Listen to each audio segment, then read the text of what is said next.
Então, vamos fazer a nossa prece. Vamos começar nosso estudo. Já estamos no nosso horário.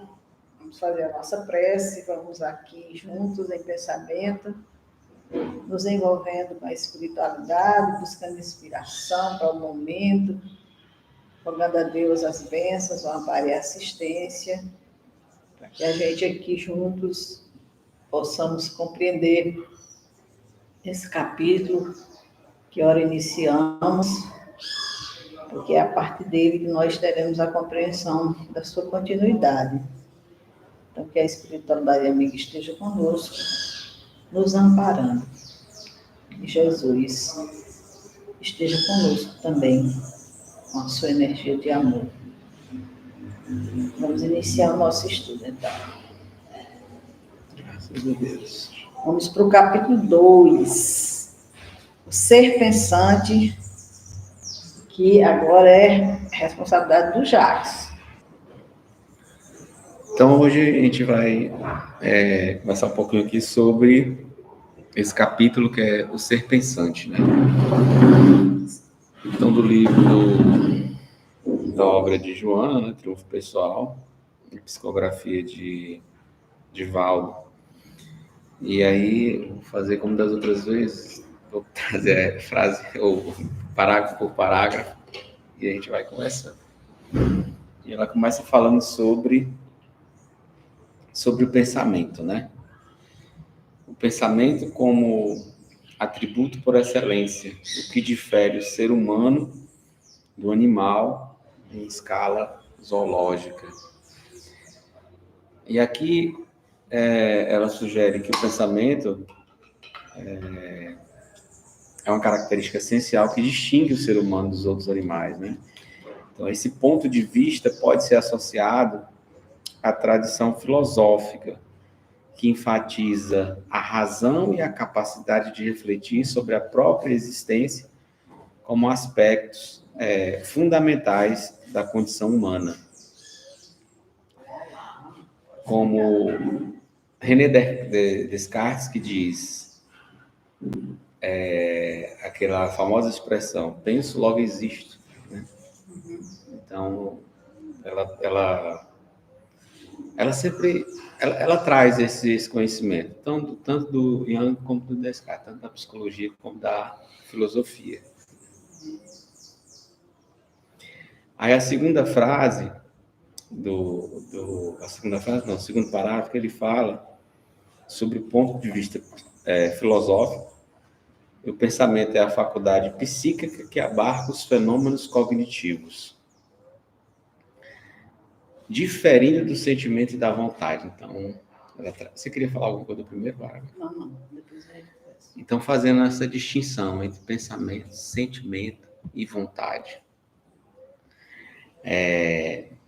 Para a gente falar um pouquinho sobre o pensamento, a própria Joana define como uma faculdade psíquica, né, que inclui fenômenos cognitivos, enfim, capacidade mental, que envolve processo de raciocínio, etc. O sentimento se refere às emoções, afetos, alegria, tristeza, e a vontade se refere ao desejo e à intenção, a capacidade de tomar decisões. Então, no início, ela traz aí não o significado, mas a importância do pensamento, permitindo que o ser humano se distingue dos outros animais, traz essa distinção entre pensamento, sentimento e vontade, porque lá na frente ela vai trabalhar esses aspectos. Então, continuando, ela diz assim, que mediante o pensamento é possível a apreensão lógica das coisas, do ambiente, do raciocínio, do conhecimento, responsável pela capacidade de perceber. Né? Aí eu vou trazer as partes aqui, a apreensão lógica das coisas. Né? Então, o pensamento ele permite essa apreensão dessas coisas do ambiente, que implica nessa capacidade de entender e raciocinar sobre o mundo ao nosso redor, primeiro. Depois, a percepção e a identificação. Além da lógica, o pensamento é responsável por perceber beleza, identificar sentimentos. Ela também sugere que o pensamento abrange tanto os aspectos racionais quanto os aspectos emocionais.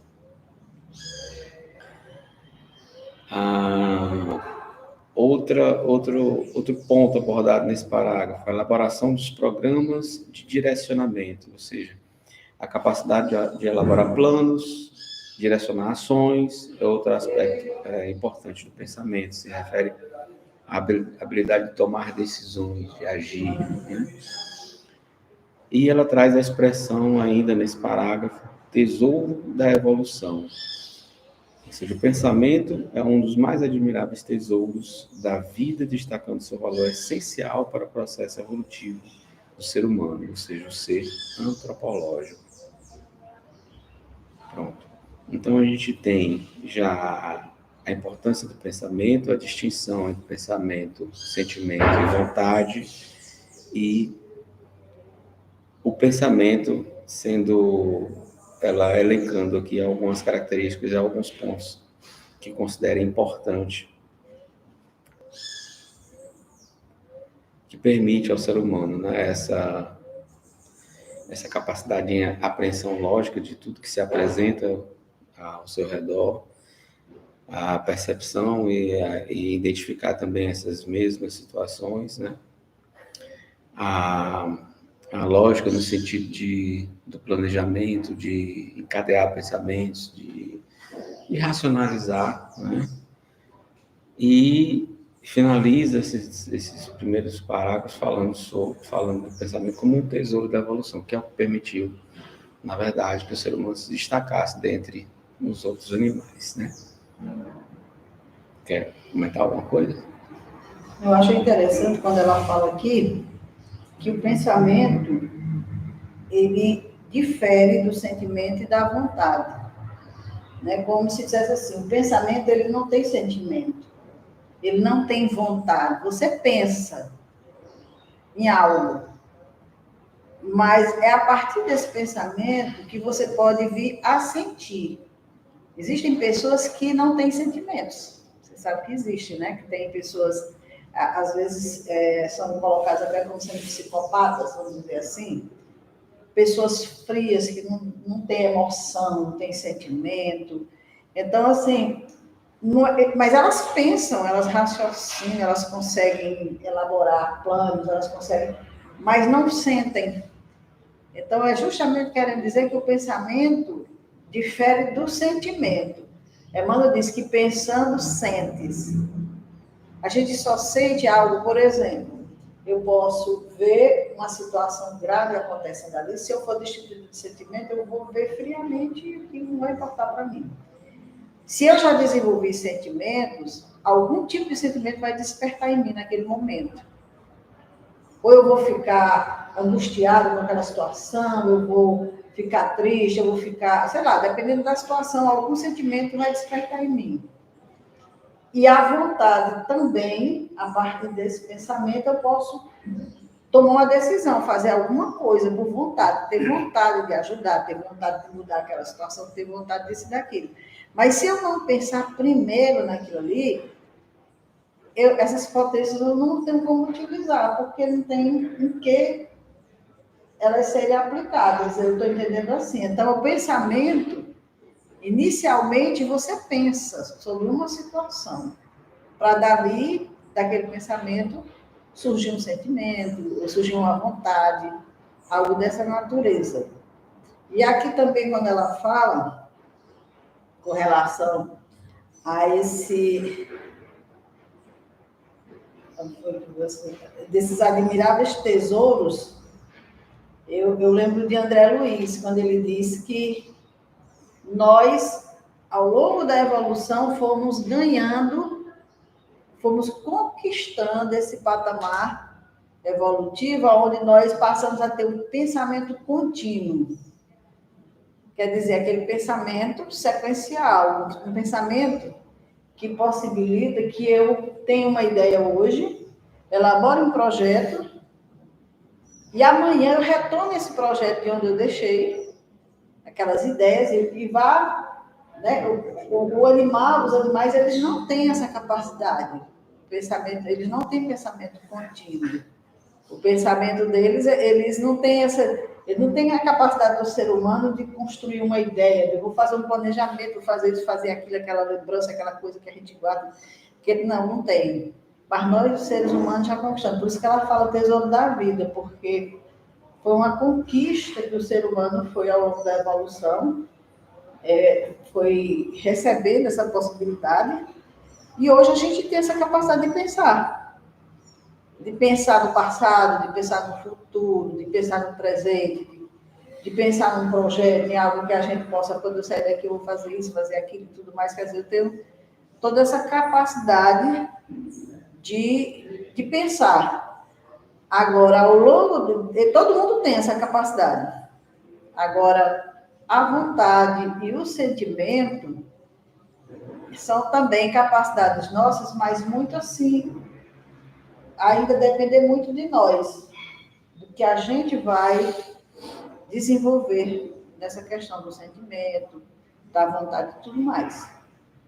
Foi o que eu consegui, assim, pensar. Pensar. Essa parte em específica eu não quis trazer muito, porque assim, aprofundar. Porque é um pouquinho mais polêmico. Não existe polêmica, na verdade a gente pode ter outros olhares também. Mas como eu acredito que essa visão, que é uma visão espiritualista da Joana, então eu não quis trazer, porque ela separa. Até como muitas vezes tem certas temáticas que a gente separa por questões didáticas, né? Mas que se a gente fosse aprofundar, hoje a neurociência ela já fala da complexidade do emaranhado de sinapses que se realiza no cérebro. E ela já não entende essa distinção tão clara, pensamento, vontade e sentimento, né? Mas, assim, eu acho que a ênfase aqui é bem interessante, no sentido espiritualista e a didática também. Porque a gente pode falar, sim, dessa distinção, né? Muito embora eu acho que caiba a gente deixar essa ressalva, né? Existe aí um aprofundamento nesse sentido. Até aqui mesmo ela vai falar sobre essa questão. Isso. Vou deixar com você. E aí, no outro parágrafo, ela fala assim, na Terra, somente o ser humano é possuidor dessa extraordinária peculiaridade. Vocês queriam falar alguma coisa? Não. Por enquanto, só aproveitar bem aqui que eu me lembrei. Pensamento, no caso, pensamento seria a mesma coisa que eu estou pensando, né? Eu estou imaginando alguma coisa e como se eu estivesse sonhando alguma coisa que eu de bom, que eu fosse querer fazer mais na frente, teria um relacionamento, esses três, né? Pensamento, né? Com esse sonho, esse sentimento, né? De sonhar alguma coisa, de imaginar alguma coisa, né? Mais na frente. Eu acho que esse pensamento aí, da forma como você está colocando, entra justamente nessa questão aqui, quando ela fala que é a apreensão lógica das coisas, do ambiente, do raciocínio, do conhecimento. Quer dizer, a gente começa a ter uma percepção da vida, a criar, ter ideias, né? A imaginar as coisas, a desejar fazer as coisas. Agora, isso pode ficar só no pensamento, se a vontade não estiver ali gerenciando. E daí a diferença de pensamento e vontade. Você pode pensar e não realizar. Porque a vontade é que vai ser o motor que vai impulsionar você a fazer aquilo que você pensou, aquilo que você desejou. Senão fica só ali na imaginação. É o que a gente fala que é abstração, né? Você está imaginando, querendo fazer algo, etc. esse é um exercício do pensar, né? Porque tem ideias, enfim, percepções, mas daí é você querer executar, aí mais à frente ela fala, tem a disciplina da vontade. Se você querer Ter agir. vontade de ir à casa espírita. Uhum. É um pensamento executado, né? Veio aquele pensamento, às vezes só fica, né? Podia ir hoje lá, né? Mas não vou, né? Ficou só no pensamento, né? Ficou ali estagnado. É como a Dora falou, é a capacidade que a gente tem, né? De executar, parar, ir ou não, dar continuidade, como ela falou do projeto. É bem interessante se a gente parar para pensar que o pensamento ele fica estagnado. Porque Sem eu me lembro vontade. de quando era pequeno, né? Eu parava e ficava com aqueles pensamentos, né? Quando eu crescer, eu vou assim, vou fazer assim, eu imaginava, né? Pois é. E aí tem aquele livro que eu me esqueci, que ele fala da tríade, né? Pensamento, vontade e ação. Eu me esqueci o nome desse livro. Até Não lembro, não. que ele fala justamente dessa tríade tão importante, né? E nunca me esqueço da live com a é sobrinha ou é filha de Eurípides? Sobrinha. Sobrinha de Eurípides. Que ela fala justamente o que a espiritualidade espera de todos, né, hoje, né? Eu agir é a vontade disciplinando o pensamento, porque o conhecimento, não em quantidade, pouco muito, todos já têm esse entendimento acerca do, né? Um pouco. Mas muitas vezes falta o tal do agir. Então, aí nesse outro parágrafo, quando ela fala sobre o ser humano ser possuidor dessa extraordinária peculiaridade que lhe permite identificar-se no ambiente em que se situa, compreender a magnitude do universo e descobrir esses mecanismos que podem o auxiliar a crescer, né? Resolver desafios, ela fala também. Então, o ser humano ele possui essa capacidade, sim, que permite compreender ali o grupo agora está direto no mensagem. Cada situação. Permite compreender a situação que se apresenta a ele, né? Permite compreender o universo, a magnitude do cosmos, né? E, enfim, abstrair e tentar entender o nosso tamanho, né? Não no sentido de ser grande, mas o oposto, né? A nossa, enquanto parte de um universo, né? Então, essa capacidade de autoconsciência, né? De atendimento, de entendimento do universo, de descoberta dos mecanismos de crescimento e resolução dos desafios. E aí eu me lembrei, quando eu estava lendo essa parte, dessas questões que são muitas vezes ventiladas na mídia. O ser humano ele preso a questões não tão importantes e outras que dizem respeito à nossa ao planeta, né, à sobrevivência, às questões ambientais, etc., aos relacionamentos, né, às guerras, ao sofrimento que o próprio ser humano ele impõe aos outros. E é um comportamento meio que alienado, né? Porque acaba que o pensamento e essa capacidade, que lá no final ela chama atenção, ela pode direcionar o ser humano para sublimação, como também para a derrota, né? E isso a gente fala no sentido individual, mas no sentido coletivo, o ser humano ele é levado, né, infelizmente, a ter esses tipos de pensamentos que não geram evolução, que não permitem o crescimento, né? E isso muito por uma questão que também volta e meia trago, que é a questão da criticidade, é a capacidade de a gente digerir, compreender, criticar mesmo as situações que se nos apresentam no dia a dia, né?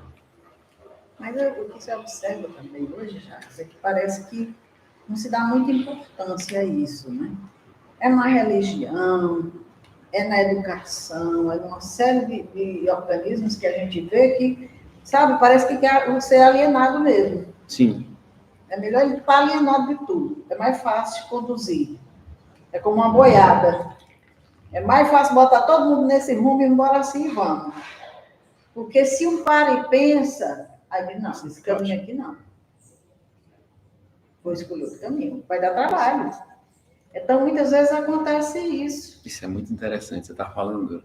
Aí mais à frente a gente vai...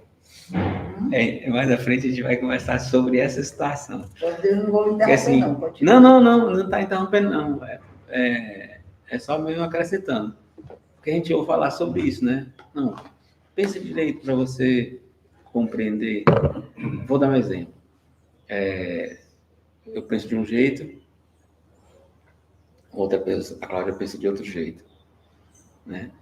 E aí, assim, como é que a gente vai definir, entender, como a gente pode entender que ela deve pensar diferente, uma vez que o pensamento dela é conduzido por todo o conjunto de conhecimentos, de experiências que ela tem. Ela pode não ter ainda essa condição de pensar. Não que ela esteja errada. Isso é o que eu encontrei na internet sobre. E aí, assim, como é que a gente vai definir como a gente pode entender que... Aí. E essa é outra parte, que são as máquinas, né? O aprendizado de máquina que ela fala mais à frente. Não na Alexa, não. É a Siri. Do aprendizado de máquina, né? Então, assim, é complicado a gente dizer... Eu sei que a gente diz, assim, um pouco displicente, mas, de verdade, é como a gente... Lá na frente, eu vou trazer para me fazer entender. Uma amiga estava conversando comigo e apresentou para mim um conceito que ela havia entendido sobre Deus. E a minha resposta para ela foi que, assim,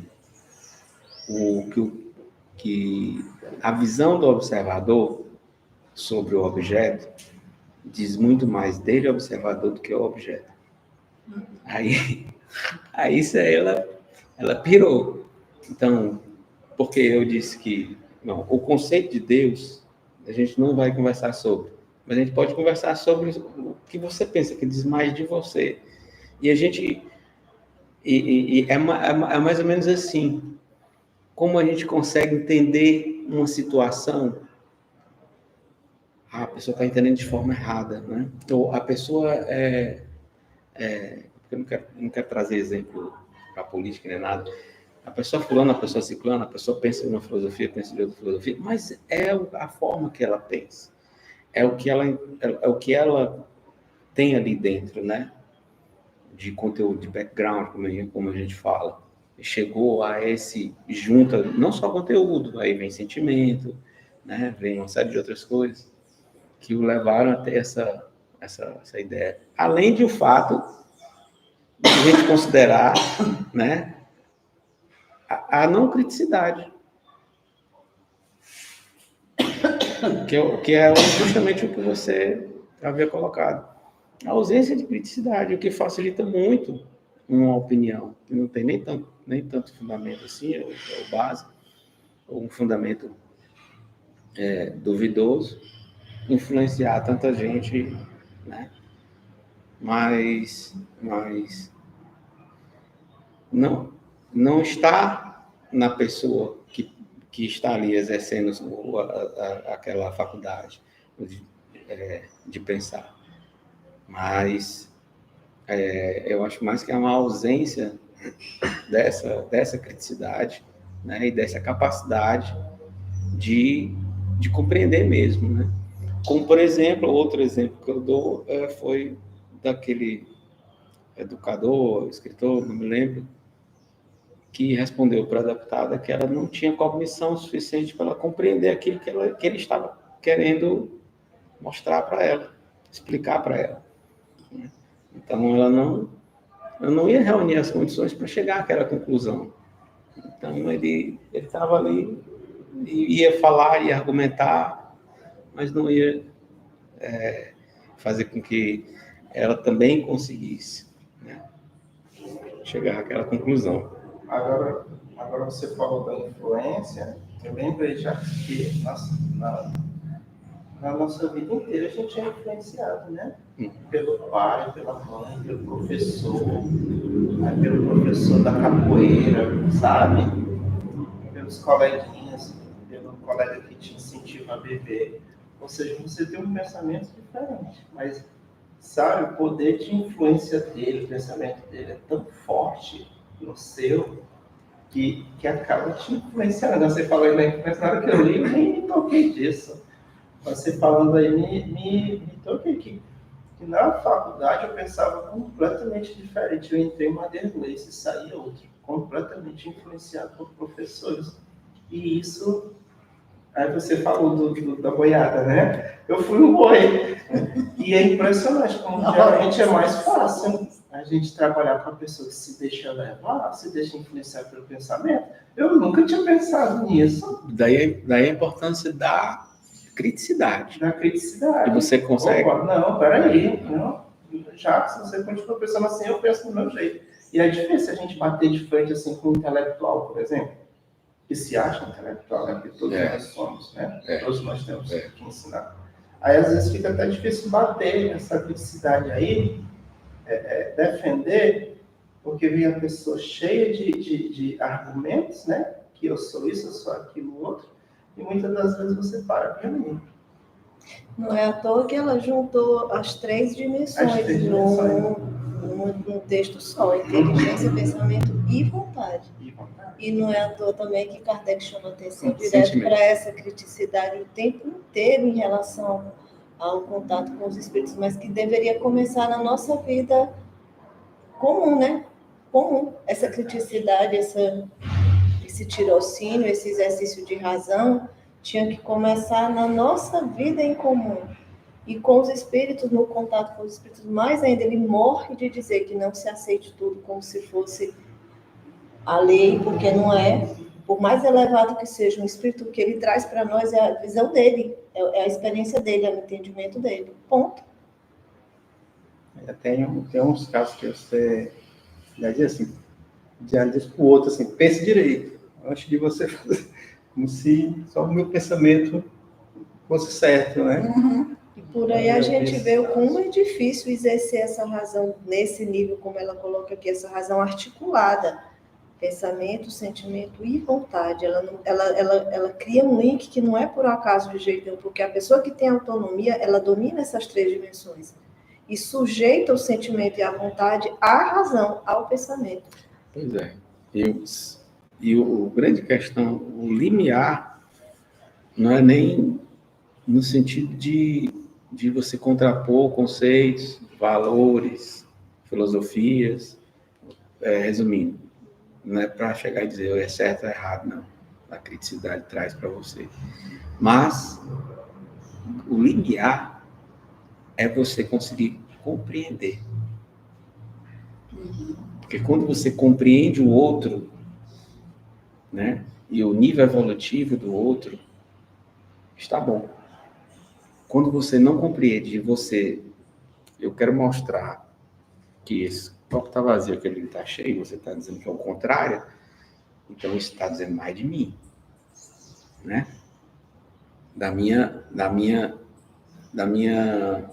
Do meu não entendimento acerca dessa, como é que é a expressão que ela usa aqui?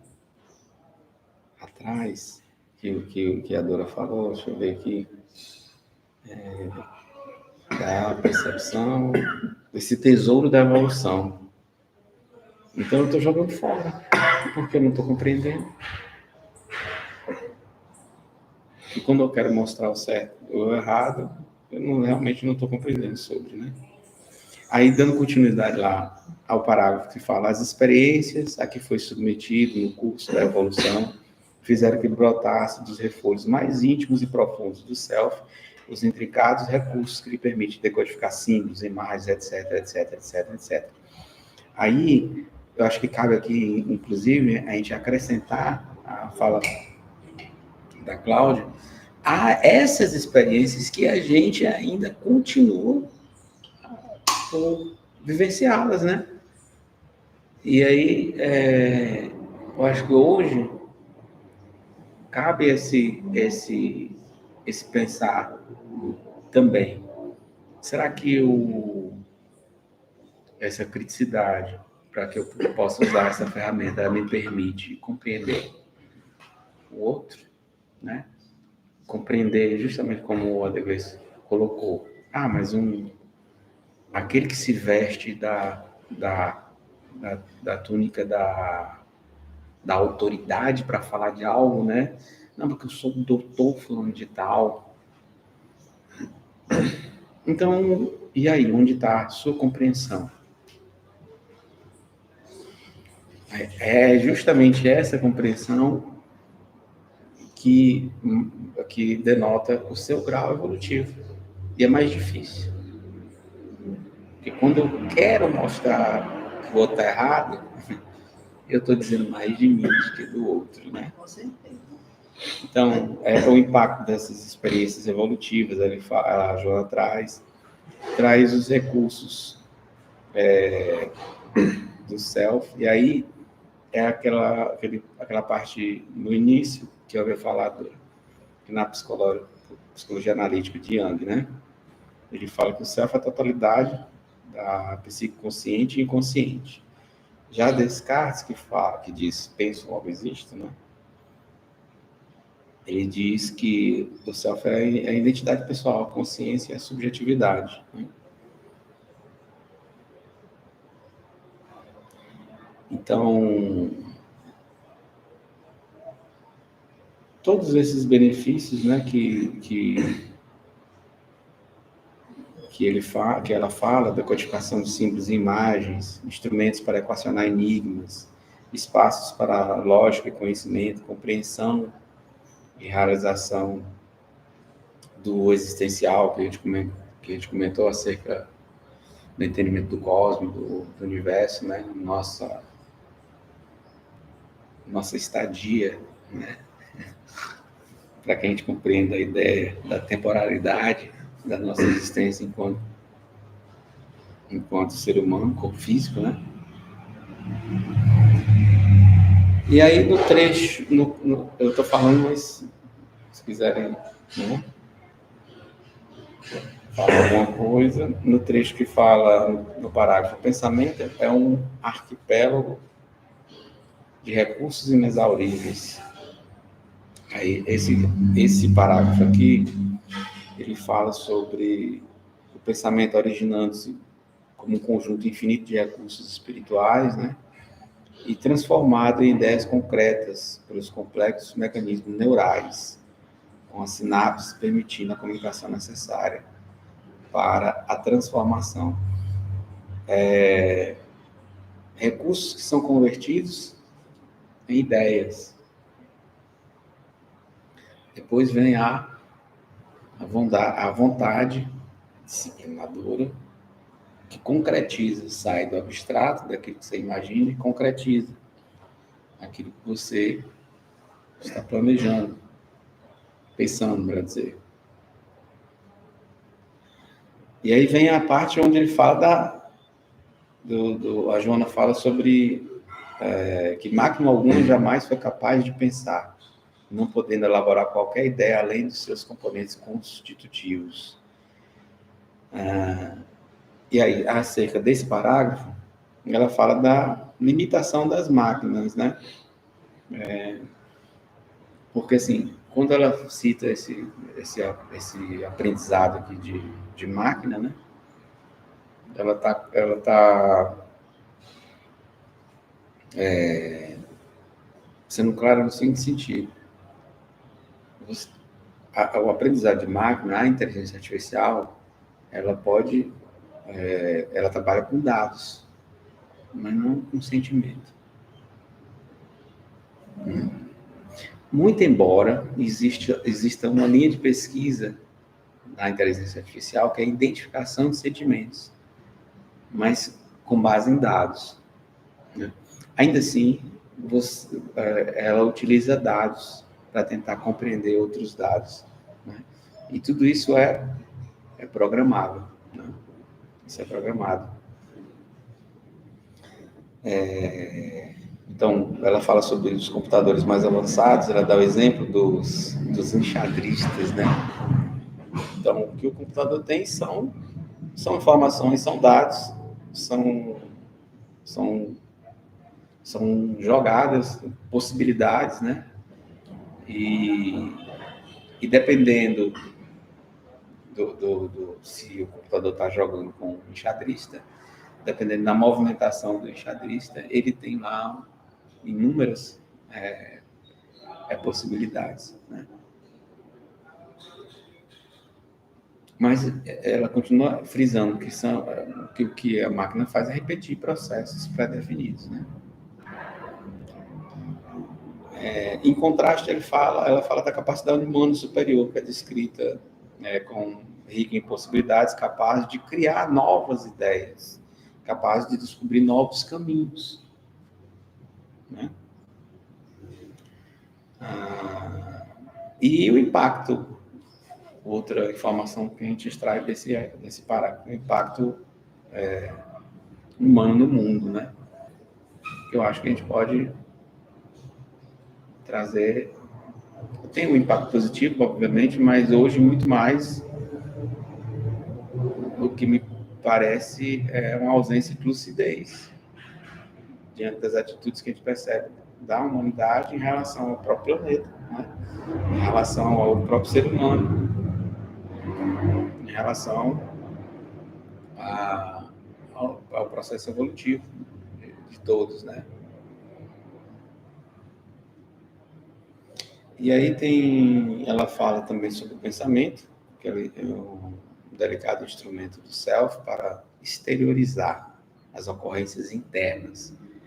E aí, onde tem aquela ideia que a gente também já pincelou, né? Que o pensamento ele serve como instrumento social do self, permitindo essa exteriorização das experiências internas, né? E possibilitando a comunicação racional, inteligente. Aquilo que a gente agrega, aquilo que a gente traz de bagagem, né? E que nos leva a pensar sobre determinada situação. Olha aí. Porque, assim, a gente pode diferenciar pensamento, sentimento e vontade, didaticamente. Mas a gente também pode dizer que a gente foi levado a pensar por um determinado sentido. E a gente estudou isso. As emoções que curam, derramantes do fogo, né? Aí são sentimentos que o pensamento pode identificar, né? E se faz isso para mergulhar dentro de si, se conhecer, entender, buscar a origem de determinados sentimentos, né? Então, mas o que eu quero dizer é no sentido de os nossos pensamentos são também provocados pelos nossos sentimentos. E aí chega um ponto que ela diz mais à frente, a gente precisa discernir. Aí vem a razão, né? Qual caminho seguir? Está certo, está errado? Esse meu comportamento, né? Então, isso é interessante, por um lado. Por outro, foi o exemplo que eu dei do diálogo que eu tive com essa minha amiga. E a visão que ela tinha encontrado de Deus. E não tem como nós discutirmos algo tão abstrato. Então, essa visão, a visão do observador, é demais do observador com relação ao objeto, diz mais do observador. E não necessariamente do objeto. Porque ela está com a verdade sobre Deus, você está com a verdade sobre Deus, é uma coisa abstrata, não temos como definir. Então, ela diz mais de mim enquanto observador, porque eu consegui formular um pensamento com base nos sentimentos e experiências, com base na minha vivência acerca de Deus. Então, eu estou falando de mim, do meu entendimento de Deus. Então, eu posso entender Deus como vingativo, como o Deus que você disse lá do vídeo, aquele que pune, aquele que... Mas eu estou falando de mim, na verdade. Eu posso entender Deus como um ser maravilhoso, que me dá a oportunidade todo dia, né? Eu acordo todo santo dia, estou vivo, então graças a Deus. Então ele diz de mim, não necessariamente daquilo que o objeto da minha, né?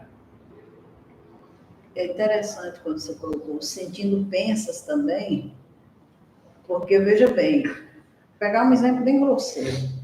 Se eu tenho uma raiva muito grande, o sentimento é a raiva, né?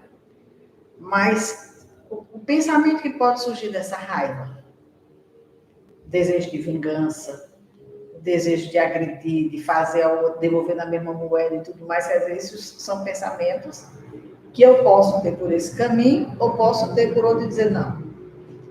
Eu preciso entender essa pessoa na sua atitude que me causou tanta raiva e tudo mais e tudo. Então, esse pensamento, ele pode ser trabalhado por nós, como ela bem coloca aqui, que a gente vai disciplinado, nós vamos ter outras atitudes diante da vida, mais desregrado, desequilibrado, desarmonizado. Que é o parágrafo que a gente vai falar agora, que é Pronto. o condutor das ideias que dão sentido à vida. É exatamente esse exemplo. Para continuar. Terminei. Porque assim, como ela fala, o ser humano, né? O pensamento possuidor de inimagináveis procedimentos. É condutor das ideias que dão sentido à vida. No entanto, quando mal direcionadas, derrapa, que é o exemplo. Bem chato, hein? Que é o exemplo que você colocou, né? Vamos lá, para casa. E aí, quando eu falo em inimagináveis procedimentos, na visão espírita, né? A mente era vista como um instrumento complexo, né? E poderoso, que é capaz de... que permite a manifestação dos espíritos, né? Que nos faz avançar e que também nos impulsiona a coisas não tão legais. E essa também é outra questão, né? A gente dizer o que é legal, o que é certo, o que é errado. Eu costumo falar, essa dualidade é incrível, né? Então, só para a gente conversar um pouquinho mais, essas viciações mentais perturbadoras, que a gente diz assim, isso não é tão legal assim, porque atrasa nosso processo evolutivo, né? Mas depende do ponto de vista.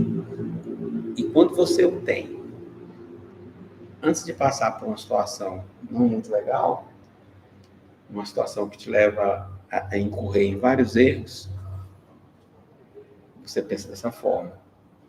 Mas você passa por essas situações lá e você consegue compreender o porquê e você extrai aprendizado sobre aquela situação e você dá um passo tão seguro mais à frente que aquelas situações, aquele contexto já não mexe mais com você. Sua visão é diferente.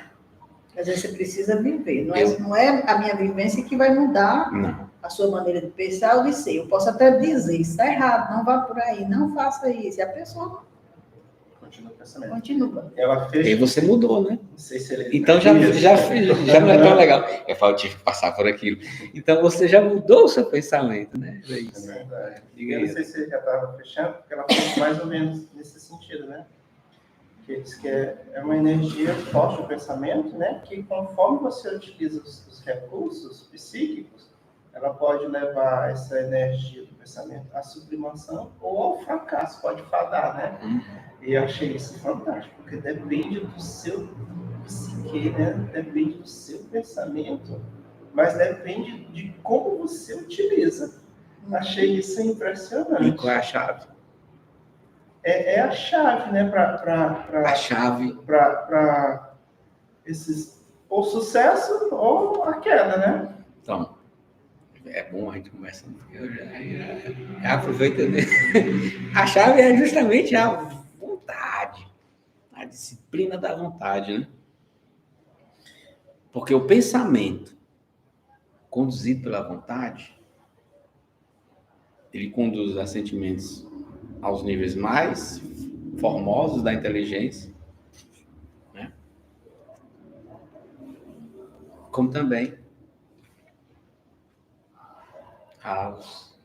os equívocos, mas É porque você pode ter um pensamento desarmonizado e a vontade gerenciando, dizendo, não vou por esse caminho.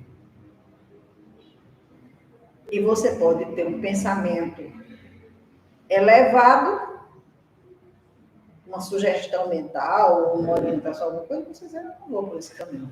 isso. Tudo vai depender da sua vontade. Todos nós temos a todo instante sugestões ao ciclo. A nossa vontade é que vai dizer Mas qual vai ser a minha escolha, que a gente vai chamar de livre-arbítrio aqui, né? Você pode achar alguma situação que ela não seja justa. Não é justo. Você pode não gostar de uma determinada... Você pode, inclusive, se sensibilizar com alguma coisa, né? Mas quando você não age, né? Você não colocou em prática aquilo. Né? É a mesma coisa, Jacques, de eu estar pensando em fazer algo na minha vida e não ter ainda uma coisa estruturada na minha mente. Aí você começa a falar de algo estruturado, organizado, que você pensou, que você... mas que você não realizou, você só está na sua mente. Aí você passa aquilo para mim, eu digo, olha aí, era isso que faltava para mim. Eu não pensei, eu não estruturei aquilo ali, mas eu aproveitei o teu pensamento e a minha vontade impulsionou e eu coloquei em prática. Aí você olha e diz assim, peraí, esse projeto é meu. Eu falei isso para ela, e olha o que ela fez, ela botou em prática. Pronto. Você chegou no ponto crucial aí. Que a Joana, ela fala do pensamento como uma ferramenta que a gente já detalhou aqui, a importância. Né?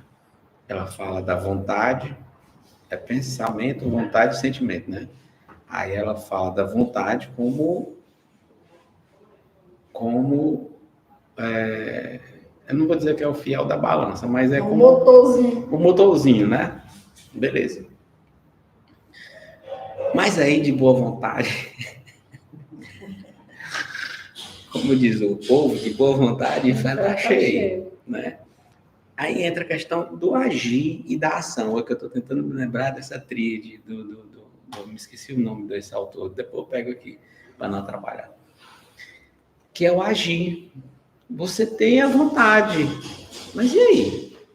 É aquele passo que justamente a sobrinha do Eurípides fala.